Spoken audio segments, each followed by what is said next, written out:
Bonjour à tous.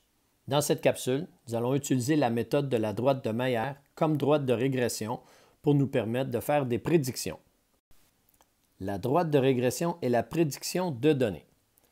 Dans un nuage de points mettant en relation deux variables statistiques, la droite qui représente le mieux l'ensemble des points est appelée la droite de régression. On a recours à la droite de régression pour prédire la valeur d'une des variables à partir de la valeur de l'autre. En général, plus la corrélation est forte, plus il est probable que cette prédiction soit fiable. Il existe plusieurs méthodes pour déterminer l'équation d'une droite de régression. Habituellement, on utilise la technologie pour déterminer son équation en effectuant une régression linéaire. Que ce soit avec la calculatrice à affichage graphique ou un logiciel comme Excel ou Desmos, il est facile d'en déterminer son équation.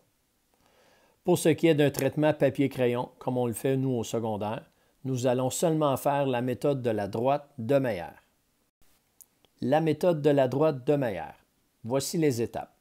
Ordonnez les couples en ordre croissant de la distribution d'après leur abscisse, donc d'après la coordonnée en X.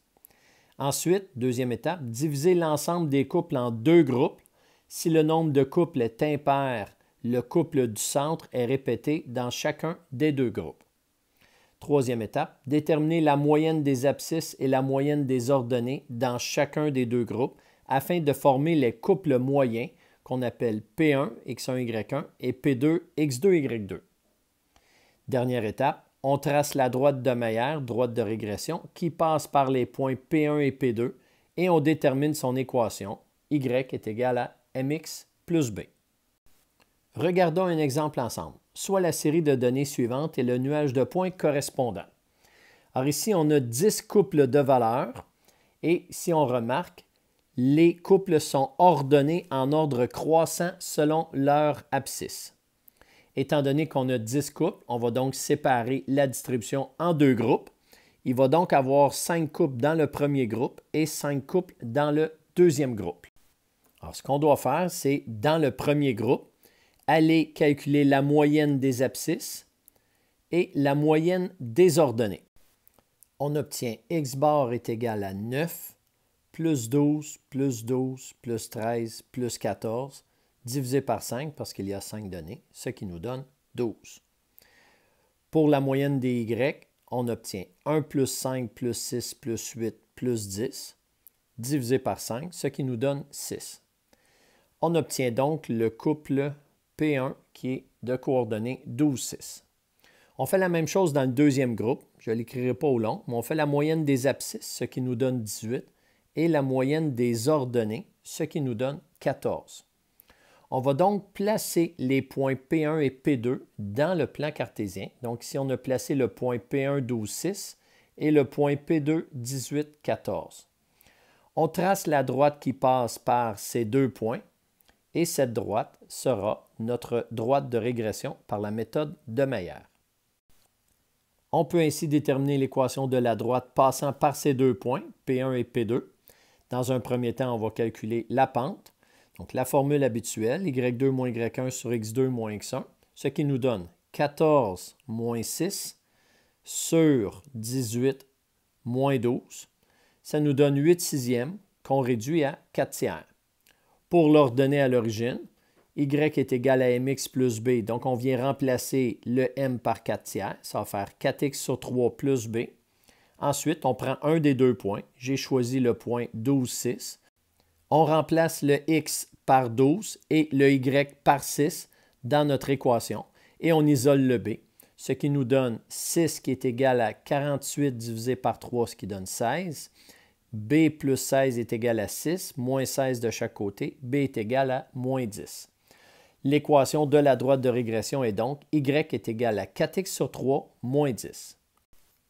À l'aide de cette droite dont l'équation y est égale à 4x sur 3 moins 10, on peut faire des prédictions si l'on connaît la valeur de l'une des variables. En premier cas, en A, si x est égal à 27, y est égal à combien? Donc, y est égal à 4 fois 27 sur 3 moins 10. Donc, 4 fois 27 divisé par 3, ça nous donne 36. 36 moins 10, ça donne 26. Donc, si x est égal à 27, y est égal à 26. En B, si y est égal à 46, x est égal à combien?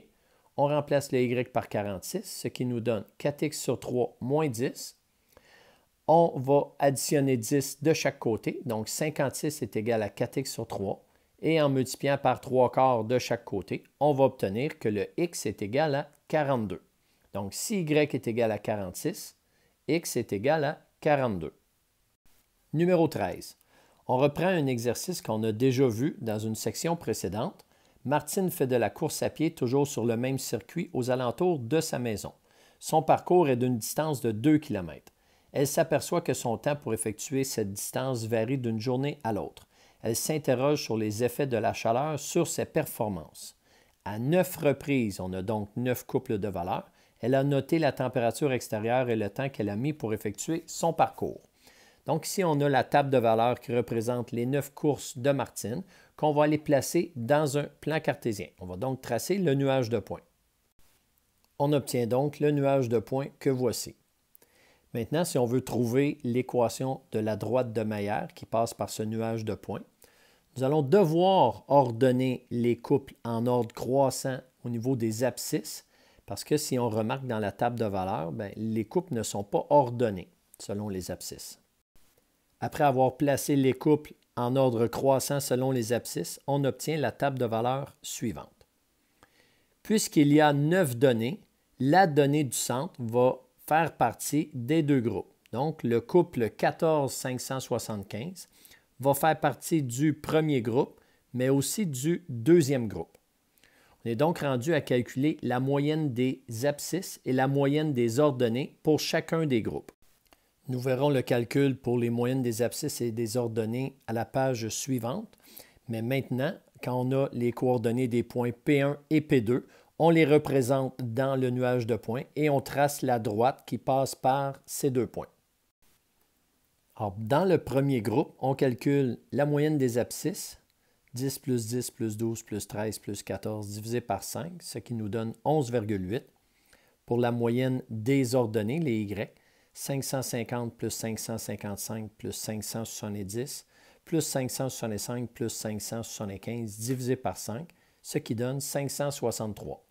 On a donc le premier couple, le couple P1, 11,8, 563.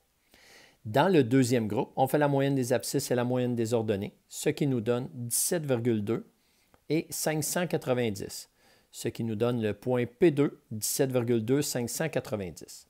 On est maintenant prêt à trouver l'équation de la droite de régression. La première étape pour trouver l'équation, c'est de déterminer la pente. 590 moins 563 divisé par 17,2 moins 11,8. On obtient 27 sur 5,4, ce qui nous donne 5. Deuxième étape, trouver le B. On remplace dans y égale mx plus b la valeur de m qu'on a déterminée à la première étape. Ça nous donne y est égal à 5x plus b. Par la suite, j'ai choisi le couple 1. Donc, j'ai remplacé le y par 563 et le x par 11,8. Ça donne 563 est égal à 59 plus b. Le b est donc égal à 563 moins 59, ce qui fait 504. L'équation de la droite de régression par la méthode de Maillard est donc y est égal à 5x plus 504. À l'aide de l'équation de cette droite, on est maintenant prêt à faire des prédictions. Donc B, si aujourd'hui la température extérieure est de 32 degrés Celsius, qui est notre x, quel temps devrait faire Martine pour courir son circuit? Alors, ce qu'on va faire, c'est qu'on va remplacer le x par 32 et on va calculer la valeur de y. Donc, y est égal à 5 fois 32 plus 504, ce qui donne 664. Alors, Martine devrait faire un temps de 664 secondes si la température extérieure est de 32 degrés Celsius. En C, on a une autre question. Si Martine a couru son circuit en 544 secondes, alors ça, c'est la valeur de y. Quelle température extérieure faisait-il? Donc, on cherche la valeur de x quand le y est égal à 544. On remplace y par 544 est égal à 5x plus 504. On soustrait 504 de chaque côté, donc on obtient 40 est égal à 5x. Et en divisant par 5 de chaque côté, on a x est égal à 8.